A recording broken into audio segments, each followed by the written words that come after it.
네, 4.15 총선 오늘 자정부터 공식 선거운동이 시작됐습니다. 코로나19 국면인 만큼 여야 모두 비교적 차분하게 선거를 치르겠다고 입을 모으고 있죠.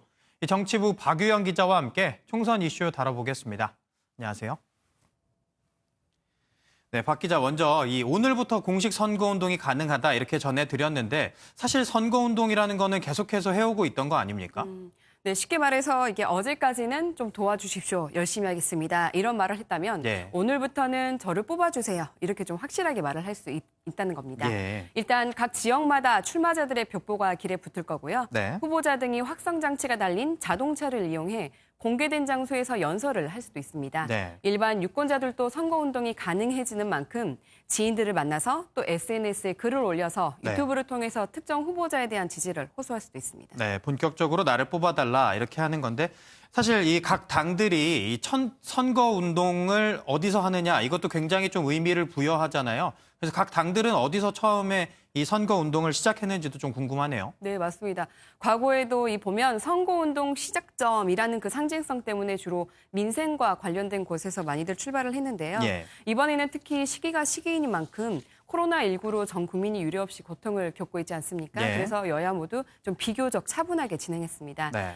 이낙연 더불어민주당 공동선대위원장은 오늘 0시에 서울 종로에 있는 한 마트를 찾았는데요. 네. 현장에서의 이 위원장 발언 들어보시죠.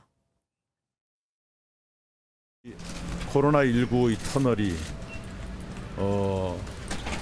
그다지 길지 않은 시기에 끝날 수 있다는 희망을 국민과 함께 가졌으면 좋겠습니다. 네, 같은 시간 황교안 미래통합당 공동선대위원장은 서울 광화문 광장에 있는 이순신 장군 동상 앞에 섰습니다. 황 대표의 발언 들어보겠습니다. 누가 뭐라고 해도 지난 3년의 문재인 정권의 실정을 심판하는 선거입니다. 민생당은 서울 송파 가락동 농수산물시장에, 정의당은 경기 고양시 철도 차량 기지에 섰는데요. 네. 민생당은 오로지 민생이란 의미를 부여했고 정의당은 서민의 발, 지하철이 새로운 출발을 시작하는 곳이라고 설명했습니다. 열린민주당은 유튜브로 선거운동 개시를 알렸습니다. 네.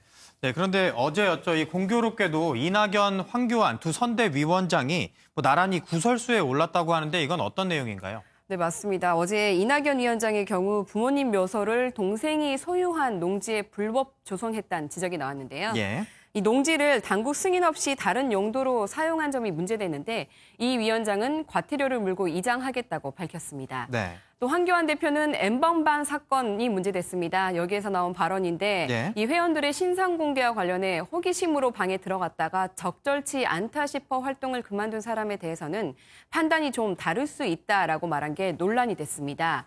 파장이 커지자 처벌의 양형은 그러니까 수위는 네. 다양한 고려가 필요하다는 일반론적인 이야기였다. 이렇게 해명하기도 했습니다. 예. 사실 통합당은 최근 좀 이딴 설화 때문에 곤혹을 치르고 있죠. 네. 당의 공식 유튜브 채널에서 나온 문재인 대통령 교도소 무상급식 발언, 또 인천의 한 후보자의 인천 총구석 발언이 최근에 있었는데요. 네. 박형준 공동선대위원장이 공식 사과한 날 공교롭게 황 대표가 또 구설에 오르면서 다시 한번 당내에 말실수주의보가 내려질 것으로 보입니다. 네. 그야말로 사실 총선을 앞두고 이 말 한마디가 천장빚을 감다 이런 얘기도 있는데 그렇죠. 정말 그게 중요할 것 같아요. 근데 통합당이 이렇게 말실수가 골치라면 이 여권에서 민주당의 비례정당이 더불어시민당이 이 공약 때문에 또 논란이 일고 있다고 하는데 이건 또 무슨 내용인가요? 네, 맞습니다. 지난달 31일 선관위에 낸 공약이 문제가 발생하자 한 차례 철회한 적이 있는 시민당인데요. 예. 다음 날 다시 낸 공약을 또 거둬들였습니다.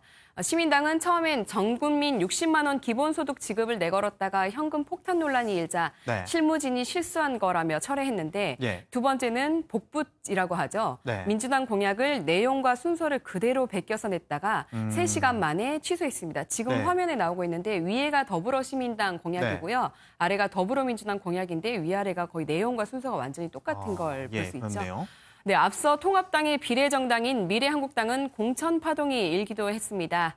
선거를 앞두고 급조된 정당들의 한계, 또 꼼수 정당의 민낯이 드러난 모습에 좀 씁쓸한 생각이 들기도 합니다. 네. 네, 총선 이야기는 여기까지 듣겠습니다. 지금까지 정치부 박유영 기자였습니다. 고맙습니다.